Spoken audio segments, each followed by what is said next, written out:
Well, hi everyone. Welcome back to our weekly Thursday YouTube Live on all things enrollment marketing. My name is Michael Barber, and I am joined by my fearless co-host Ashley McCory. Ashley, how you doing? I'm good. How are you, Michael?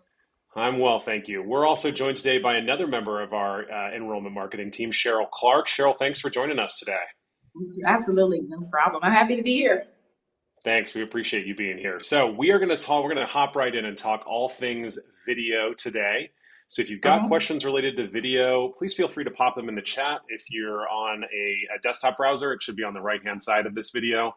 I don't know which one's right or left on your screen, but hopefully it's over here wherever I'm pointing. And if you're on mobile on the YouTube app, it's just below the fold. So drop in your questions if you've got them. Otherwise, let's just get started. Let's talk about basic video best practices for schools. And I'm going to turn this over to Cheryl first. Tell us, Cheryl, what do you got for tips for school leaders for basic video best practices? One of the first tips that I think I would suggest is to try to be really approachable and not overly complex, because I know that as academics and educators, it can be easy to slip into being more technical and academic than you need to be for general audiences. So really being super approachable, not using overly complex language, and just everyday speak, but still getting your message across using everyday speak. That would be one of the top ones.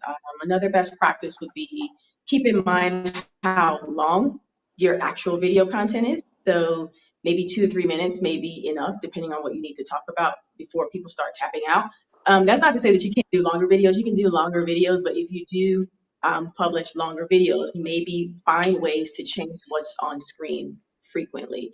And that doesn't mean you have to have a whole bunch of cameras and a big setup, but just maybe zoom in, zoom out, find another way, pick up a prop, do something, depending on what you're talking about. If you have one available, change what's on screen somewhat frequently for longer videos so that you can keep people's attention.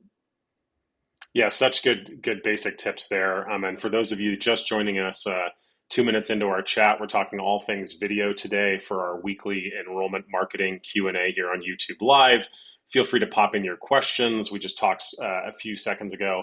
Cheryl had some basic video best practices and mentioned approachability. I think that's such a good tip for school leaders not to overthink the quality of their videos. You look at what's resonating on TikTok and Instagram, it is the approachable, real world, unrehearsed content that Mhm. people find interesting. And I don't mean to take away from like the overly produced videos, those have a time and a place, right? But when we're talking about what's resonating with people right now, it certainly is being more approachable. Ashley, anything to add there on basic best practices? Say that 5 times fast. I know.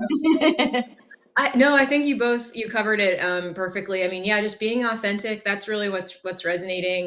Those kind of short videos, and thinking, I guess, about maybe the goal and the audience of who you're talking to. You can have kind of different types of videos. So you might have a more unscripted kind of live like this, or you Mhm. might maybe put together a little outline of what you want to talk about, not necessarily script it, but have something in mind about what the goal of your video is and what you want people to kind of walk away with at the end Yeah, of it, while still being Yes. absolutely. yourself.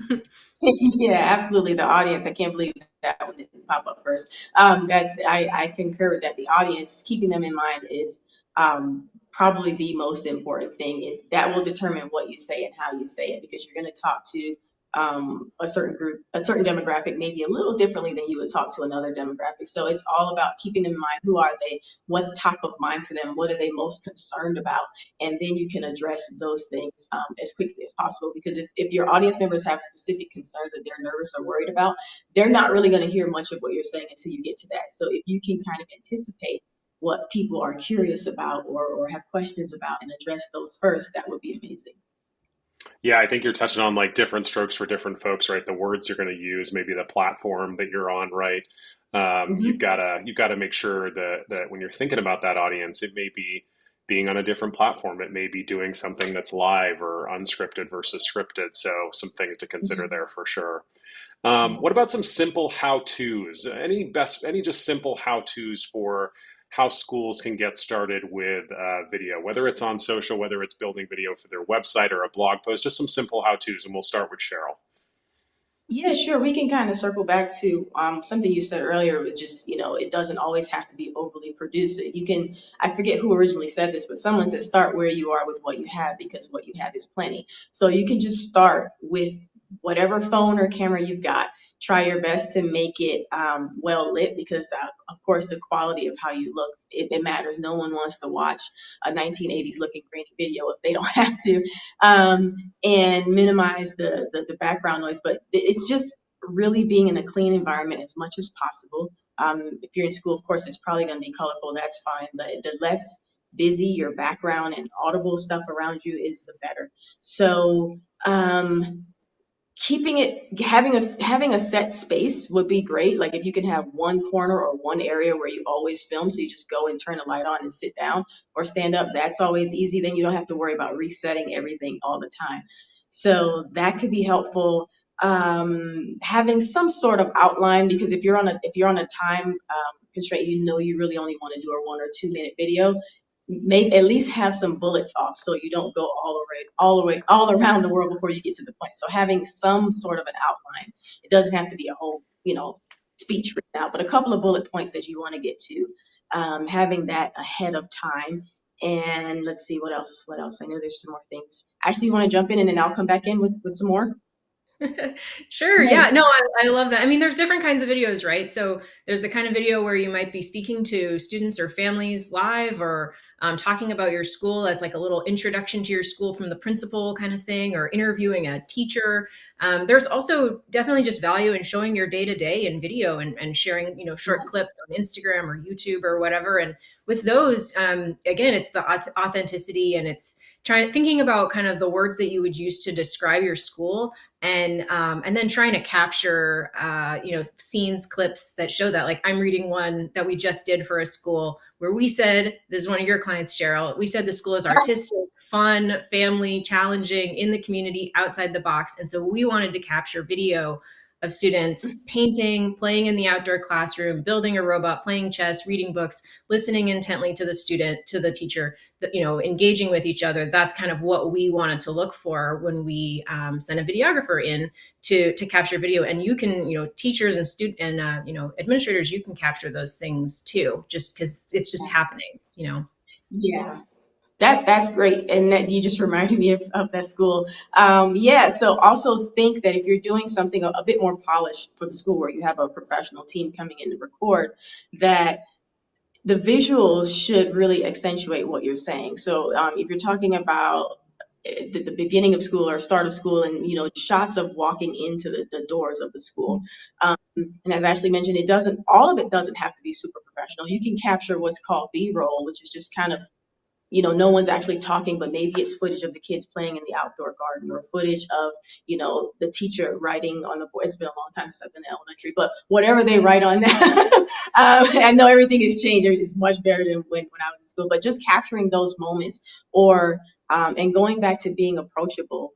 If there are moments where, the students are being greeted by handshakes or hugs in the morning, someone can just grab footage of that with their cell phone, because those are the visuals that's going to convey this is a fun school. This is a school that doesn't just focus on academics, but emotional intelligence and total well-being for the students. So capturing heartfelt moments are always great, because they can be dropped into different videos over time. And it's okay if the style doesn't match. It's okay if, some of it's shot with a professional camera or a drone, and then you have some cell phone footage. It doesn't matter, because the editor is going to bring it all together in a nice way anyway. But most importantly is capturing those moments that make parents feel like this is a place that I want to send my child. This is a school that I trust to make sure my child is safe when they're there. So out safety, that's another one too. Is there something that, can you get just a quick shot of the school safety officer? It doesn't have to be a long thing, just half a second to inject in a video. All of these things will help tell the school story in a better, more engaging way. Yeah, so I think I heard a couple good things I want to recap. Consistency, right? You've got to be consistent with video. Find the space, find the timing, sort of like what we do here every single week on a Thursday, right? And it's the same space. Ashley's in her office, I'm in my office, Cheryl's in her office, right? It's that consistency of finding that space where you're comfortable. Good lighting, obviously, really beneficial. If you look at Ashley and I when we started this journey in December, Like neither one of us had great lighting. We've improved that over the last few weeks, and schools can do that as well, right? If you're going to do something that's like, face front, you talking and having a conversation via video, lighting is important. Otherwise, someone's just not going to feel engaged. One thing you both touched on is if you are going to work with a professional videographer, a fancy way of calling it is like make sure they've got a brief to work on, right? What's the brand, what are the brand attributes that you want to come across from the school in the video? You spoke to that school specifically about being art forward, personable, approachable, those sorts of things, right? Your videographer wants to understand that. That'll change like how they shoot that video. What's the pacing of that video? What's the background music, right? Make sure you've got a shot list, for that videographer. Like you want to make sure, hey, are we doing drone footage? What do we want from the drone? If we want this, open door shot, let's make sure that we capture that. And one last thing I think you both touched on is that this does not have to be an expensive investment for a school. Everyone has these lovely things. Well, mostly everyone has these lovely things in their pockets, right? These cell phones and an iPhone, 10, 11 or above at this point, which has been around for several years, or your Android devices, right? I don't want to, we're a Mac Apple company, so that's why I have an iPhone. But regardless of the device these days, whoever you're buying it from, it has some of these devices have full 4K capturing ability, which is essentially what you're getting at, at a Hollywood level production.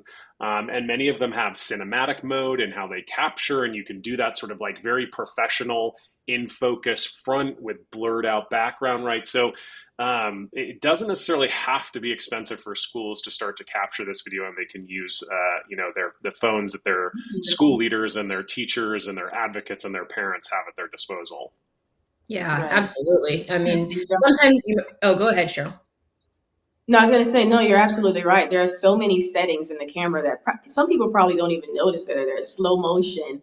And you can just get a really, really low cost handle for your phone Yeah. so it's not shaky when you're filming it. But those are like 10, 15 bucks. So it doesn't have to be a really, really expensive production. You can capture a lot with the phone. The only thing to keep in mind is the audio with the phone, because if you're shooting something outside, that's going to be problematic. So maybe you only shoot B-roll outside, and then you drop a voiceover that was filmed or recorded elsewhere where it was quiet, then you drop that over that. So the only thing that you would need to keep in mind for outside would be the noise, but you could definitely get some really good footage of staff student interaction and the facility, the campus, and so on. Yeah, that's a great point. It's always a bummer. We've gotten video, really great video of kids talking about their school, just filmed on a phone, and then it's sometimes a little hard to work with when there's like wind or cars or kids playing in the background. Like you want some of that kids playing, maybe for some Yeah. ambiance, but when it's really windy or something like that, it But can. there are some low cost mics. Yeah. Like I'm not using one today, but I do have one. They're like 20 bucks. Mhm. And I can email it to you guys to fan out to everybody else. That you can just plug into the phone, and then you just go in the microphone settings of your phone and click external mic, and then just clip it to the kid or the student, whoever. Yep. So that way you can get some stuff outside, but you can get a low cost microphone for your phone for about 20 bucks on Amazon Yeah. or Yeah, for local. sure. And they even are like little clip-on Bluetooth enabled as well, right? So you can Yeah, find a lot of different options that can work for you. yeah, and that will let Um, you shoot outside. yeah, exactly. One thing I wanted to touch on that I forgot in that recap was something you both mentioned or touched on is just be forewarned. Not every video works for every platform, right? So this gets in like length and framing and whatnot. If you're doing something for an Instagram reel, or you're doing something for a TikTok or a YouTube story or short, excuse me, um, that's portrait mode, right? That's the preferred format, is that it's full screen on a smartphone, on a device, right? So doing that in portrait mode, that's preferred. But like, let's say you want, Ashley and your team, you work with a lot of schools that do like motion behind the major headers in their websites. You're going to want a landscape version of that, because obviously you need to be able to get off to the edges of the screen, right? So depending upon the needs of the video, just make sure you're capturing the framing of that video correctly for either the usage of that video or the platform that it's going to as well. Yeah, that's such a Hmm. great point. And it's changed so fast. 2 years ago, when we worked with a school and we said, "Hey, go take some video," we said, "Turn your phone. You have to turn your Yeah. phone horizontally. Like we need For this." Landscape, sure. landscape, landscape, We're right? thinking Yeah. YouTube It's exactly. changed. And now, yeah, it is all square or portrait for sure. Yeah. So It's it changed. changes. You're right. It changed very quickly.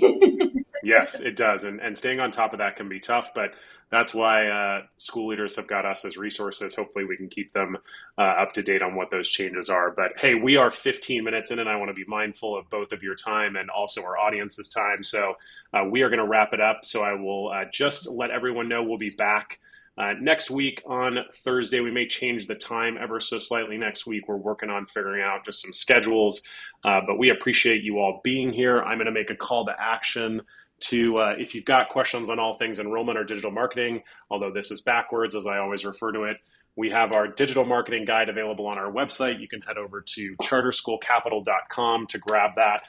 And just want to say thank you, Cheryl, for joining Ashley and I. We really appreciate you being here.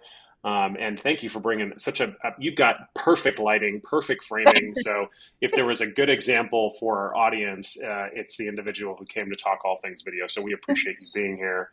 Very And I kind. will say a big thanks to my co-host, Ashley McQuarrie, and we will see you next week. Thanks for joining us. Y'all take care. See Thanks. you.